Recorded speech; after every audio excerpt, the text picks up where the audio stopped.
ఇదంతా back side friends. చూడండి మా హస్బెండ్ అయితే ఫోటో దిగుతున్నాడు, మా పాప అయితే ఫోటో తీస్తుంది. అక్కడ నుంచి ఉన్న మనసు అయితే మా అమ్మ, అక్కడ వచ్చే మా పెదనాయన మా పెద్దమ్మ అనమాట. ఎందుకంటే మా అమ్మ వాళ్ళు ఇప్పుడు దగ్గర దగ్గర 60 years దాటిని. ఇక మళ్ళీ ఎప్పటికి వస్తారో తెలియదు, వాళ్ళు ఎప్పటికో ఏడాదికి ఒకసారి వస్తారనమాట. అది మా అమ్మ ఫస్ట్ వచ్చేది, సెకండ్ వచ్చి మా పెదనాన్న, మా పెద్దమ్మ. ఇది చూడండి మెదక్ చర్చి మీతో కూడా షేర్ చేసుకున్నాను. ఎంత ఆశపడ్డాను 1 year నుంచి మీతో కూడా షేర్ చేద్దాం అనుకుంటుంటే నాకు కుదరట్లేదు. ఈరోజు అయితే వీలైంది, దేవుడు ఇక్కడ నడిపించాడు అనమాట. చూడండి ఎంత పెద్ద చర్చి, చాలా అయితే బాగుంది చూడండి. చుట్టూరు అయితే చూపిస్తాను ఒక నిమిషం. ఏరియా అంతా చాలా బాగుంది ప్రశాంతంగా. ఇంకా ఈవినింగ్ టైం అయితే ఇంకా బాగుంటుంది అనమాట.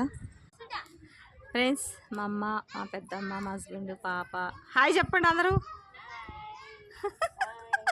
హాయ్ చూడండి అట్లా చెప్తున్నారు ఫ్రెండ్స్. అదిగో మా ఫ్యామిలీ అందరూ, మా చిన్న